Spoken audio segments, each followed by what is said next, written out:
Querida e amada igreja, a paz do Senhor. Quem está contente hoje, diga glória a Deus. Maravilha.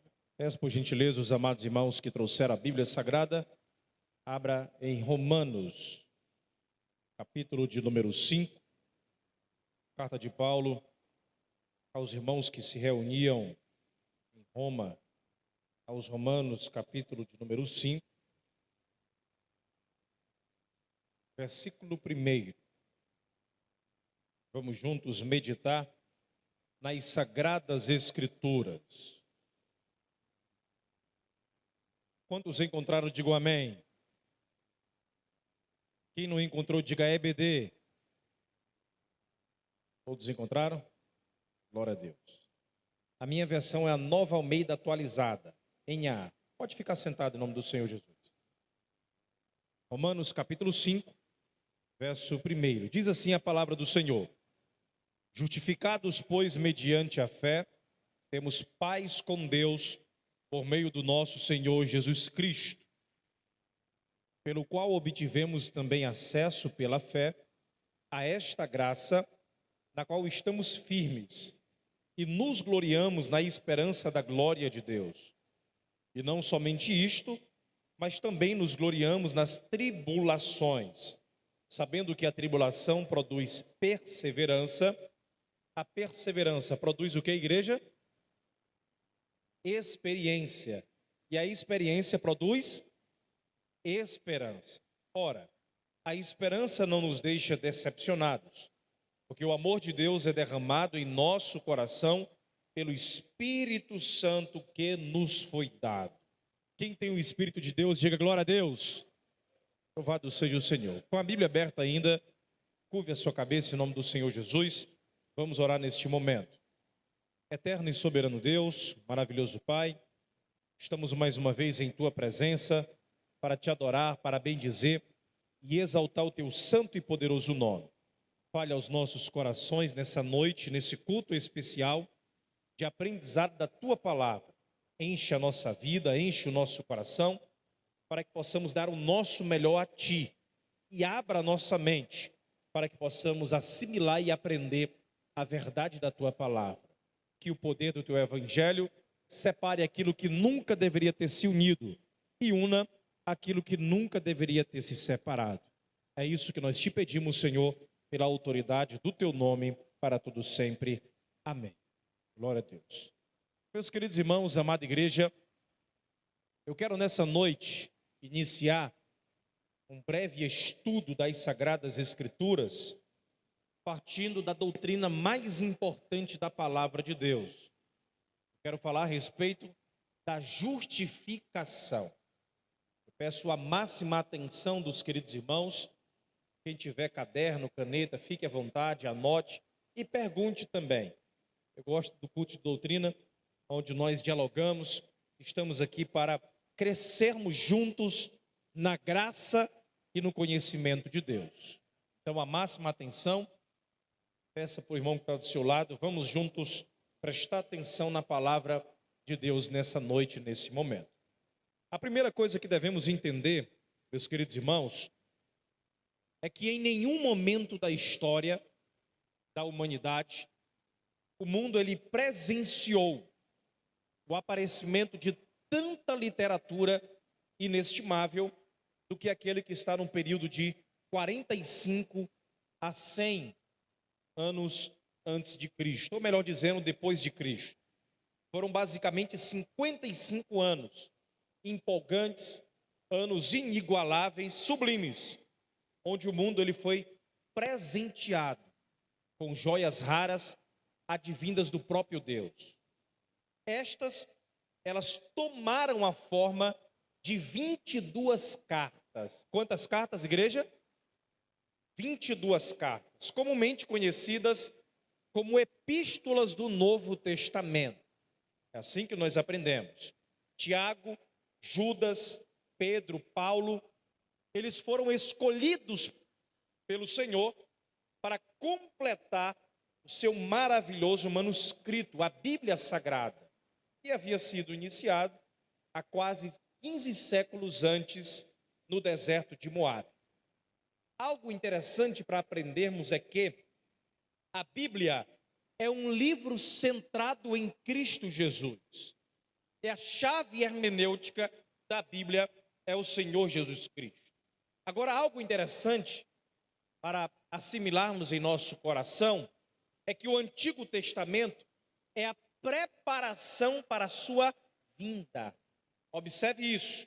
O Antigo Testamento fala a respeito da vinda do Messias, profecias, cerimônias, festas que apontam para o Salvador e Criador de todas as coisas. Quando chegamos nos Evangelhos, Mateus, Marcos, Lucas e João, nós percebemos que aquele que foi preparado no Antigo Testamento, agora ele é manifesto. A sua manifestação, nós observamos nos Evangelhos, dentro de 4 perspectivas, 4 propósitos e também para 4 públicos diferentes. Mateus, para os judeus, Lucas, para os gregos, João, para toda a igreja e Marcos, para os romanos. Quando nós observamos, igreja, o livro de Atos dos Apóstolos, nós percebemos que aquele que foi preparado no Antigo, manifesto nos Evangelhos, agora a sua mensagem é propagada. Observe isso. O Evangelho, o Atos dos Apóstolos, melhor dizendo, o livro histórico e teológico, tem a ver com a propagação da mensagem do Senhor Jesus Cristo. Quando nós olhamos para as epístolas do Novo Testamento, só o apóstolo Paulo escreveu 13 delas, nós observamos que agora eles começam a explicar a respeito da vida do Senhor Jesus Cristo. Então, olha como é simples entender, pelo menos, o panorama da Bíblia Sagrada. Antigo Testamento, preparação. Evangelhos, manifestação. Quando nós olhamos para Atos, é a propagação da mensagem. Quando olhamos para as epístolas, agora é a explicação dessa mensagem. Aprenderam? Vamos lá. Antigo Testamento, preparação. Evangelhos, manifestação. Atos dos Apóstolos, propagação. Epístolas, as 22 do Novo Testamento, explicação. Então, quando você abrir um livro do Antigo, tenha em mente, chave hermenêutica, Jesus Cristo, e aponta para a sua vinda.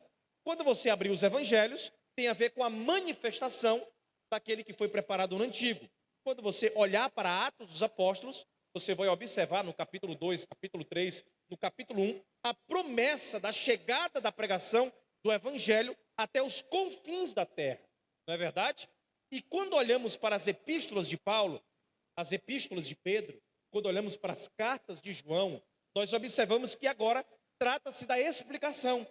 Eles começam a falar de doutrina, graça, justificação, santificação, glorificação, segunda vinda de Cristo, escatologia, doutrina da igreja, eclesiologia, ou seja, o Novo Testamento, as epístolas, têm a ver com a explicação da vida e da pessoa de Jesus Cristo de Nazaré. Ok? Então vamos lá, comigo. Vê se os irmãos pegaram e aprenderam. Antigo Testamento é o que, igreja? Preparação. Muito bem. Evangelhos é o que? Manifestação. Anote. Atos dos Apóstolos é o que? Propagação. E as epístolas? Explicação. Maravilha? Pronto. É bem simples. 4 pontos. Mais uma vez, para fixar. Deuteronômio fala isso, né? Que a repetição, de fato, fixa em nosso coração. Vamos lá. Antigo Testamento é o quê? Preparação. Evangelhos, manifestação. Muito bem. Atos dos Apóstolos, propagação. E as epístolas, explicação. Quantos podem glorificar a Deus? Louvado seja Deus. Então, olha aqui, vamos lá, continuando.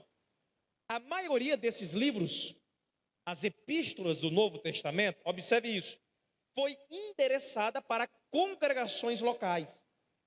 É assim que quando nós lemos Gálatas, Romanos, 1ª e 2ª aos Tessalonicenses, 1ª e 2ª aos Coríntios, quando nós lemos também Efésios, Filipenses, Colossenses, foram cartas direcionadas a igrejas locais, onde Paulo fundou na sua primeira, segunda viagem missionária. Ele enviava essas cartas porque substituía a presença do apóstolo. Ele deveria doutrinar essas igrejas e ele estava fundando outras e não poderia ficar muito tempo parado em apenas uma delas. Mas também, algumas destas cartas foram direcionadas a pastores de congregações locais. 1 Timóteo, 2 Timóteo e Tito. Por isso que são chamadas de cartas o quê? Pastorais. Ok? Temos cartas do apóstolo Paulo direcionadas a igrejas, Gálatas, 1 e 2 Tessalonicenses, 1 e 2 Coríntios. Nós temos cartas que são enviadas para igrejas, mas também temos cartas enviadas para pastores de igrejas locais. No caso do apóstolo Paulo, enviando para Timóteo, que estava em Éfeso, e no caso de Tito, que estava na ilha de Creta. Ok? Continuando. Enquanto outras cartas foram enviadas para membros individuais de uma congregação local. Não foi nem para o pastor e nem para a comunidade em geral. Apesar de ser lida, está no cânon do Novo Testamento. É o caso de Filemão, 2 João e 3 João. Ok? É apenas um panorama aqui das cartas do Novo Testamento. Igreja, perceba, é dentro desse entendimento que nós encontramos a epístola de Paulo aos Romanos, que foi escrita de Corinto para a igreja em Roma, no ano mais ou menos de 57 depois de Cristo, provavelmente em sua terceira viagem missionária. Agora, algumas curiosidades da carta de Paulo aos Romanos. Foi esse livro aqui que mudou a vida do monge alemão chamado Martim Lutero, que em algum momento da sua vida ele leu Romanos capítulo 1, verso 17, que diz que o justo viverá pela... Vamos lá. O justo viverá pela... Quem vive pela fé, diga glória a Deus. Exalte ao Senhor. Louvado seja Deus. E com isso, o monge, agostiniano Martim Lutero, ele iniciou uma revolução religiosa que culminou na tão famosa Reforma Protestante de 1517. E nós já sabemos o que aconteceu. Graças a isso, nós estamos aqui glorificando o nome do Senhor. Agostinho também, um grande pai da igreja, ele se converteu lendo Romanos, capítulo de número 13, verso 12 até o verso 14. Aqui são algumas curiosidades que nós observamos. Olha como esse livro é importante. Por que eu gosto de pregar em Romanos? Existe um autor, um certo teólogo, que ele disse: se sobrasse um evangelho e a epístola de Paulo aos Romanos, já seria suficiente para compreendermos o cristianismo. Se você nunca leu Romanos, leia. Se você leu mais de uma vez, leia mais outro, porque é um compêndio teológico. Existem coisas aqui extraordinárias que Deus tem para falar aos nossos corações. John Wesley, igreja, ele se converteu ao ouvir o prefácio de Lutero à carta aos Romanos, E dentre os temas mais importantes, sem dúvida, quando nós olhamos para esse livro, se destaca a justificação pela fé somente. Essa aqui, igreja, é a doutrina principal do cristianismo. A justificação pela fé somente. É isso que eu quero trazer para vocês. Perceba, esse tema ocupa o que o apóstolo chama na primeira grande metade da carta, e não é sem razão que foi a carta mais importante da Reforma Protestante, foi a carta de Paulo aos Romanos. Ela também tem sido fundamental na pregação acerca da graça e não por obras, e também no combate ao legalismo, em outras visões em que o homem aparece como seu próprio salvador. Um dos maiores perigos da humanidade é achar que nós somos salvos pelas nossas obras. É achar que o que nos salva é aquilo que fazemos para Deus. Observe como isso é sério. Pastor, eu gosto de frequentar a igreja, eu gosto de adorar a Deus, eu já li a Bíblia várias vezes, eu amo o culto de doutrina, eu amo o EBD. Pastor, eu gosto do trabalho, eu gosto do vocal, eu gosto de tudo na igreja. Mas é isso que salva? Não. O que salva não é algo que fazemos para Deus. O que nos salva não é o dízimo, a oferta que nós damos. é apenas uma consequência de quem já entendeu o Evangelho. É por isso que essa doutrina aqui é importante. A justificação pela fé nos ensina que não existe ninguém melhor do que o seu irmão no reino de Deus. Sabe por quê? Porque a cruz do Calvário nivelou todo o povo de Deus. É todo mundo do mesmo tamanho. Não existe ninguém maior do que ninguém. A diferença de quem senta aqui é apenas questão de oportunidade, de liderança, de obreiros que têm maior responsabilidade. Mas a mesma salvação que alcançou o pastor Israel Lucas, que alcançou o pastor Caetano Jorge, é a mesma salvação que alcançou a tua casa e a tua vida. É isso que devemos entender. É uma salvação que é de graça. É um favor imerecido conquistado na cruz do Calvário. Guarde isso no vosso coração. Guarde isso em seu coração. Esse tema também é muito importante com relação à chamada nova perspectiva sobre Paulo, né? Que é um movimento relativamente recente na área da teologia bíblica e dos estudos paulinos, que diz que Paulo, ele não ensinou que Deus nos imputa pela fé e pela graça a justiça de Cristo. É outra curiosidade aí no campo dos estudos, né? Mas para facilitar, abra sua Bíblia aí no capítulo de número 1 de Romanos. Vamos entender mais ou menos como é que é dividida essa carta. Anote aí, se você trouxe um papel, uma caneta, um lápis, coloque aí em cima. Vai facilitar o entendimento do estudo dessa carta tão maravilhosa. Coloque aí, capítulo 1 até o capítulo 3. O tema principal aqui é perdição. Se você ler o capítulo 1, capítulo 2 e o capítulo 3, que Paulo escreve, você vai observar que o tema principal é perdição. Ok? A partir do capítulo 3 até o capítulo 5, observe aqui que é 3, capítulo 3, verso de número 21, até o capítulo 5, o tema principal, igreja, é justificação. Ok? Enquanto que do capítulo 1 até o capítulo 3, verso 20, o tema principal é perdição. A partir do capítulo 3, verso 21 até o capítulo 5, o tema principal é justificação. Agora, abra no capítulo 6.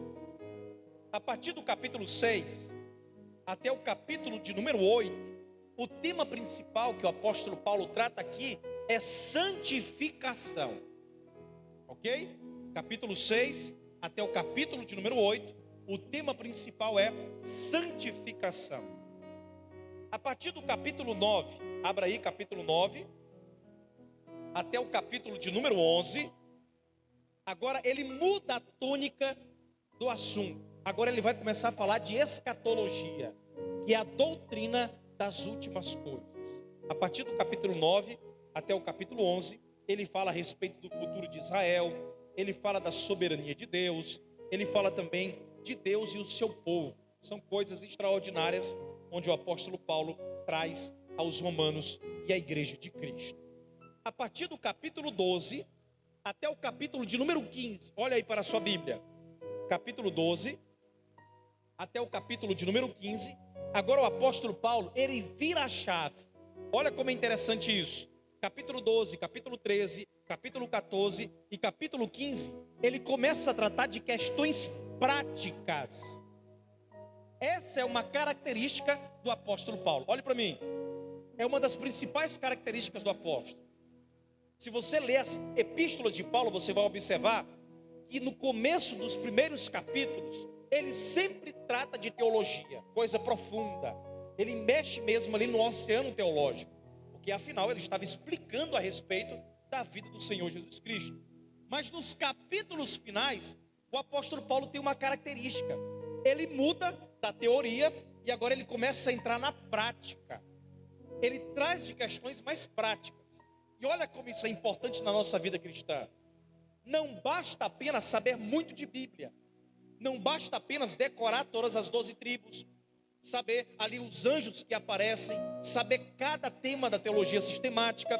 Não adianta decorar milhares de versículos, não adianta você entender o panorama do Antigo, o panorama do Novo, saber tudo de Bíblia, se você não coloca em prática. É mesmo que nada. A graça do evangelho é você entender ele e colocar na prática do teu dia a dia. Do que adianta você entender sobre amor de Deus se você não ama o seu irmão? Do que adianta você aprender sobre a misericórdia divina se você não tem misericórdia do seu irmão? Do que adianta entender de um Deus que é altruísta, que é amoroso, que é poderoso, que cura, que faz milagre, se você não acredita nos dons espirituais? A graça da palavra de Deus está em nós aplicarmos ela no nosso dia a dia e em nossa vida. Eu pergunto para a igreja nesse culto de doutrina: quem tem aplicado a palavra de Deus na sua vida? Levante a mão para o céu e exalte ao Senhor. É aplicar, é viver aquilo que pregamos. Verdade ou não, obreiros? É isso que nós fazemos, santificando dia após dia, melhorando na presença de Deus. Igreja, estude a palavra, entenda o que é justificação, entenda o que é santificação, entenda o que é segunda vinda de Cristo, entenda o que é eclesiologia, escatologia, entenda o que a palavra de Deus ensina, mas acima de tudo, viva a palavra de Deus no teu dia a dia. Respire a palavra, estude a palavra. Sabe o que muda crente? Sabe o que melhora a vida de um crente? É o estudo da palavra de Deus. É o respirar, é o inspirar da palavra. Eu não consigo passar um dia sem estudar a palavra de Deus. Além de ser professor de um curso de teologia, é a minha obrigação estudar a Bíblia diariamente. Ler a palavra de Deus. Igreja, aqui é o nosso alimento, é o nosso pão diário. Aquele que entendeu o evangelho deve viver os últimos momentos da sua vida ainda estudando a palavra de Deus. Observe o apóstolo Paulo em 2 Timóteo capítulo 4, quando ele fala para trazerem a sua capa. Ele estava com frio, mas traga também os meus pergaminhos. Ele sabia que iria morrer. Aquela segunda prisão em Roma era diferente da primeira. A primeira foi por questões religiosas, a segunda foi por questões políticas. E logo em seguida ele foi decapitado, no ano de 68 depois de Cristo. Observe, o apóstolo Paulo sabia que ia morrer, mas ele, no último momento, ele ainda continuava estudando a palavra de Deus. Observe aqui o texto, Romanos capítulo 12. Olha como é que ele faz essa chave de virada. Portanto, irmãos, pelas misericórdias de Deus, peço que ofereçam o quê? O seu corpo. Escute isso. Peço que ofereçam o seu corpo como sacrifício vivo, santo e agradável a quem? Este é o culto racional de vocês. É isso que é culto racional. As pessoas às vezes olham para esse texto, pensam que o culto racional é aquele culto frio, onde a gente usa filosofia, usa sociologia, usa razão, e os irmãos não sentem o poder da palavra. Não, culto racional aqui, o entendimento é uma entrega total. Culto racional é quando envolve intelecto, vontade e emoções. Isso que é culto racional. É você vir para a igreja, independente de quem está pregando, independente de quem está cantando, você exalta e bendiz o nome do Senhor. Culto racional é você entrar na igreja já dando glória a Deus. Eu não vou muito com a cara do dirigente, eu não gosto muito de quem está cantando. Meu irmão, o que isso importa? Não é verdade? Quem foi que morreu na cruz do Calvário por você? Foi Jesus Cristo de Nazaré. Se você entendeu o poder do evangelho, independente de quem esteja usando o púlpito, você é um adorador na presença de Deus. E adorador respeita o seu irmão, independente se ele não tem proximidade, se ele tem intimidade, ele mesmo assim adora, porque também é instrumento nas mãos de Deus para adorar. É isso que ele faz, não é verdade? É intimidade com Deus. Culto racional, ou seja, vontade. Senhor, eu quero te adorar. Emoção, chore, se alegre, fale em línguas estranhas, levante a mão, dê glória a Deus. Vontade, emoção, intelecto, é entender o que está sendo pregado. Igreja, tem irmãos que até hoje não sabem o que é justificação. 30, 40 anos, nunca entenderam essa doutrina. E o evangelho tem a ver com entender as coisas de Deus. Nós devemos entender. É por isso que culto de doutrina é maravilhoso. Faz uma festa grande, maravilhosa. Vem gente de todo lado, enche a igreja. O pessoal gosta de emoção, gosta de pular, de se alegrar. Quem é que não gosta de chorar? Todos nós. Agora convida para uma EBD, para um culto de doutrina, onde a palavra é destrinchada, pregada, ensinada, que muda de fato o caráter do crente. Às vezes a pessoa bota dificuldade para vir, verdade ou não? Mas o que muda a vida da igreja, o que faz o crente passar por provação, o que faz o crente passar por lutas e tempestades, é quando ele está fincado as suas raízes na palavra de Deus. É isso que muda a nossa vida. Observe o Senhor Jesus Cristo, Mateus capítulo 5, quando ele foi tentado, levado ao deserto para ser tentado por Satanás.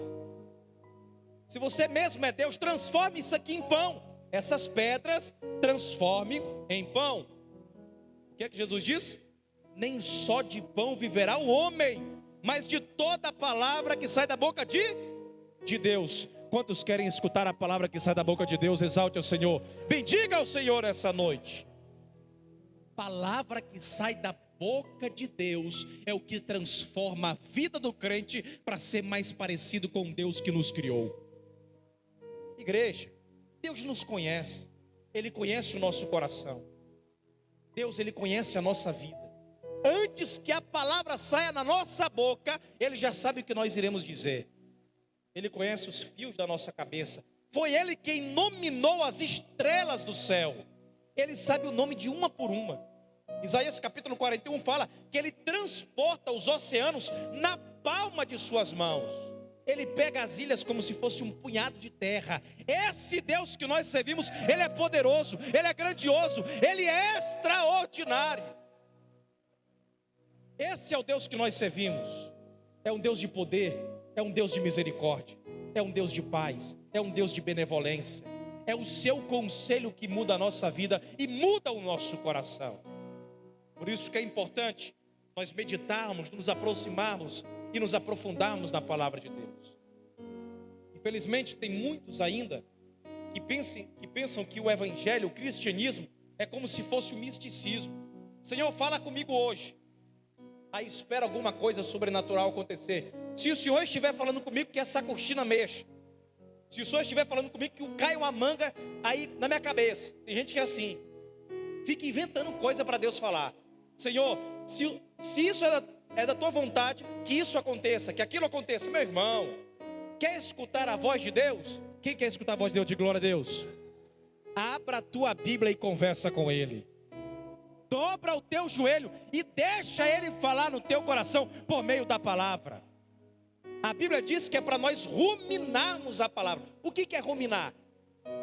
O boi faz esse processo. Ele come a grama, engole, aí volta, engole, aí volta, engole, aí volta. É assim.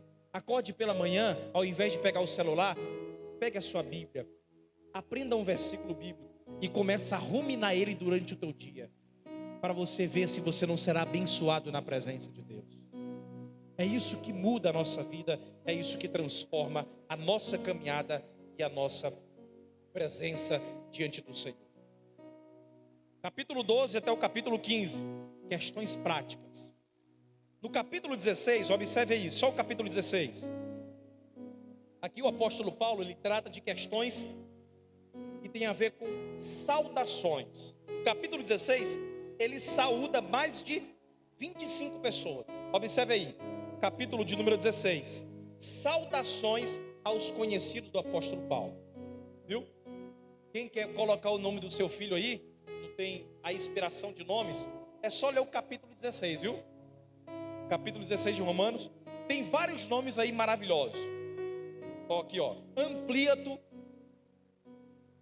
Outro nome aqui, Andrônico, Júnias, Aristóbulo, Apeles, né?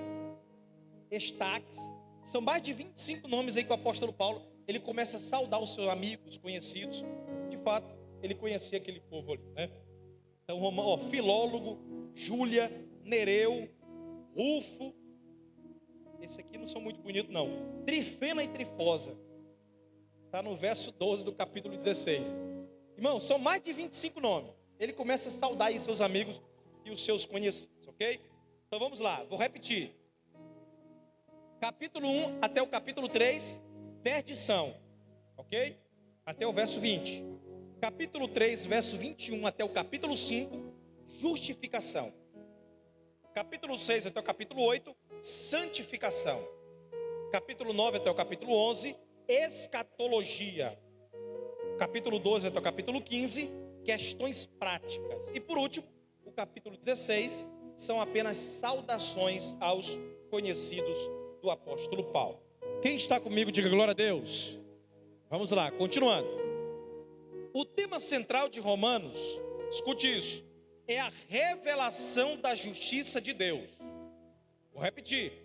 O tema central da epístola de Paulo aos Romanos é a revelação da justiça de Deus. Ou seja, uma justiça que julga, mas que ao mesmo tempo uma justiça que salva.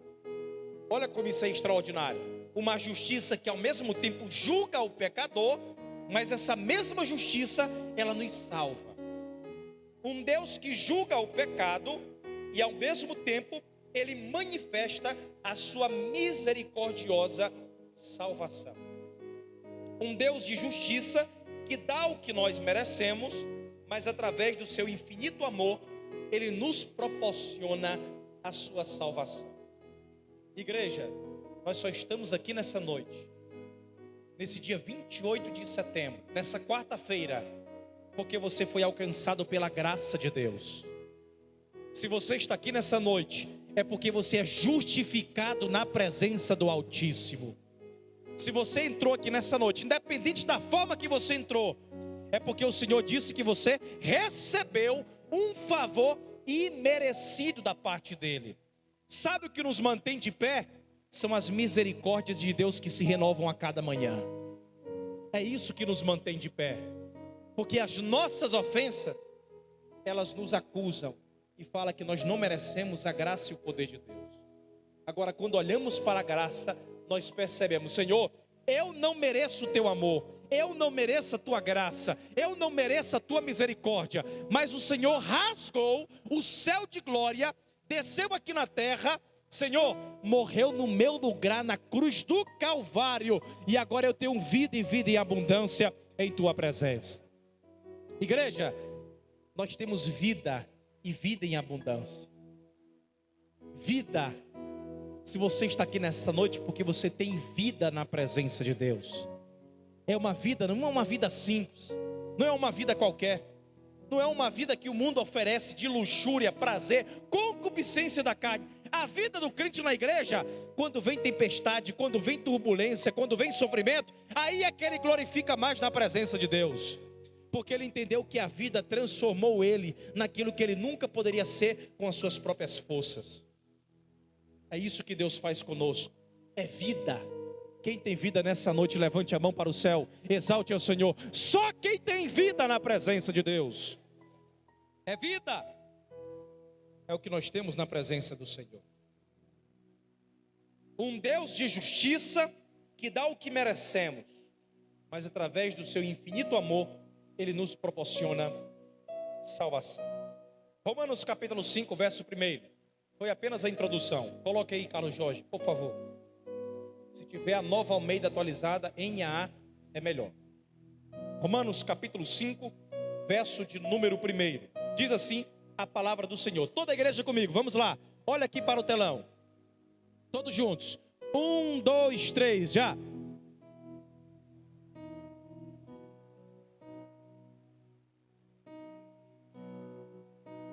Isso, por meio do nosso Senhor Jesus Cristo. Muito bem, escute isso. A doutrina da justificação é a espinha dorsal do cristianismo. Sem ela, a igreja não se sustenta. Com ela, a igreja está de pé. Sem ela, a igreja está perdida. Com ela, a igreja sabe a sua posição diante de Deus. Sem ela, a igreja trabalha em busca da salvação. Com ela, a igreja trabalha porque já foi salva na presença de Deus. Escute isso. Sem a doutrina da justificação, a igreja, ela derrama o seu suor. Olha o que nós fazemos. quando nós não entendemos a doutrina da justificação, nós é que suamos para ser salvo e nunca conseguiremos. Mas quando nós entendemos, sabe o que aparece? O sangue de Cristo, o suor do Cordeiro perfeito, já foi derramado na cruz do Calvário. Isso muda tudo. Sem a doutrina da justificação, a igreja chora de tristeza. Com a doutrina da justificação, a igreja, ela chora, mas de alegria na presença de Deus. Sem ela, a igreja tem uma esperança utópica. Com ela, a esperança é uma realidade. Sem a doutrina da justificação, a igreja, ela caminha para a perdição. Com ela, a igreja caminha para a Nova Jerusalém. Aleluia! Sem ela, a igreja murmura, mas com ela, a igreja glorifica, a igreja exalta, a igreja bendiz, a igreja se regozija na presença de Deus. Ou seja, o justo morrendo pelos injustos. Olha o que aconteceu na eternidade passada. O Filho de Deus, ele se tornou o Filho dos homens, para que o Filho dos homens pudessem se tornar filhos de Deus. Quem é filho de Deus, aí levante a mão para o céu, exalte ao Senhor. Foi isso que nos alcançou. O que aprendemos até aqui? Que Jesus Cristo, pela sua morte expiatória, ele comprou a salvação para os homens. O Senhor Jesus Cristo, por meio da sua morte expiatória, ele comprou a salvação para os homens. Duas coisas que precisamos entender, aí já estarei encerrando. Primeiro, a pergunta é: como que Deus aplica essa salvação e como ela é aceita e recebida por nós? Duas perguntas que todos nós devemos entender. Primeiro, como é que Deus aplica a salvação no ser humano? Segunda pergunta, como é que ela é recebida por nós? Como nós recebemos a salvação? São duas perguntas. Primeiro, como se aplica e como nós recebemos. Vamos lá. Duas perguntas para entendermos aqui a doutrina da salvação. Como Deus aplica a salvação e como nós recebemos a salvação. Duas perguntas. Primeiro, quando nós olhamos aqui para as verdades relacionadas à aplicação da salvação, elas estão agrupadas em três palavras.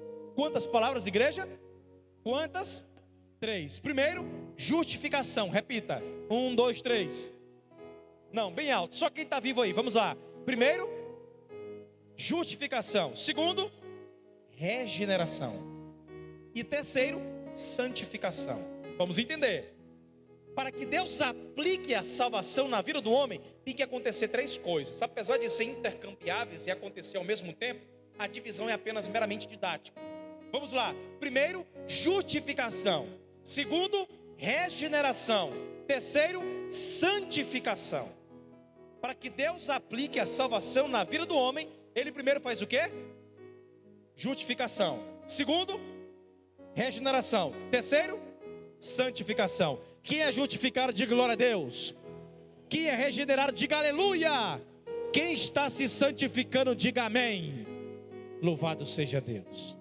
Para que Deus aplique a salvação na vida do homem, acontecem três coisas: justificação, regeneração e santificação. Agora, para que essa salvação ela seja recebida na vida do homem, também acontecem três coisas. É bem fácil de aprender e de captar. Você nunca mais vai esquecer. Para que a salvação seja aplicada, justificação, regeneração e santificação. Para que ela seja recebida, agora é outro sentido. Para que nós recebamos a salvação, tem que acontecer três coisas. Quantas coisas, igreja? Três. Vamos lá. Primeiro, arrependimento. Repita. 1, 2, 3. Segundo, fé. E terceiro, obediência. Para que você receba a salvação, acontece: primeiro, arrependei-vos, arrependi dos meus pecados. Fé. E terceiro, obediência, obedecer ao Senhor. Vamos lá? Repetindo. Para que nós recebamos a salvação, acontece quantas coisas? 3. Quais são? Primeiro, arrependimento, muito bem, Adão. Segundo, fé, muito bem. Terceiro, obediência. Quem se arrependeu dos seus pecados, diga glória a Deus. Quem tem fé aí no nome de Jesus, diga aleluia.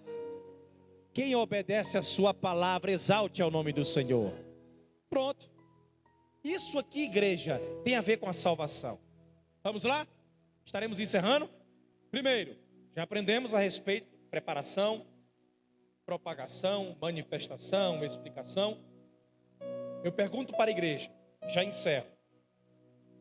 Próxima quarta nós continuaremos de onde nós paramos, ok? Romanos capítulo 5. Talvez leve aí 4 ou 5 quarta-feira só nesse texto. Vamos lá. Primeiro, para que o ser humano receba a salvação, para que ele receba, acontece quantas coisas? Quais são? Primeiro, arrependimento. Muito bem, Daniele. Segundo, fé. E terceiro, obediência. Outra pergunta. Para que o Senhor aplique a salvação no ser humano, acontece quantas coisas? 3. Quais são? Justificação, regeneração e maravilha. Quantos podem glorificar o nome de Deus? Agora fique de pé, vamos orar em nome do Senhor Jesus. Curve a sua cabeça. Eterno e soberano Deus, maravilhoso Pai, nós estamos em Tua presença, Senhor, porque nós amamos aprender a Tua palavra. Senhor, que esse culto de doutrina frutifique em nossos corações, que venhamos aprender mais de Ti, não para nos exaltar, mas para nos humilhar diante da Tua grandeza. Que venhamos aprender a Tua palavra para ser menor, diminuirmos e olharmos para a Tua grandeza, e o Senhor, pela Tua conta e pela Tua vontade, nos glorificar, exaltar a Tua igreja e o Teu povo. Senhor, continue falando aos nossos corações. Aquele irmão que entrou nessa noite cabisbaixo, triste, atribulado, que esse entendimento e essa palavra venha fazer efeito no seu coração, e ele volte para a sua casa saltando de alegria, glorificando o Teu nome e entendendo: eu sou justificado, eu sou regenerado, eu sou santificado na Tua presença. Senhor, fale aos nossos corações, que a Tua igreja continue crescendo na graça e no conhecimento, que a Tua igreja continue entendendo que o Senhor é soberano, que o Senhor é poderoso, que o Senhor é altíssimo. Nós Te pedimos, Senhor, que essa doutrina venha falar mais forte em nosso coração, e que os nossos méritos sejam deixados de lado, e que tudo que fizermos na Tua casa, cada oportunidade, cada palavra, cada cântico, cada adoração, cada oferta, cada dízimo, aquilo que trabalharmos na Tua obra, que não seja para nos exaltar, mas que seja para glorificar o Teu nome. É isso que nós Te pedimos, Pai, pela autoridade do Teu nome, para todos sempre. Amém. Glória a Deus. Louvado seja o Senhor.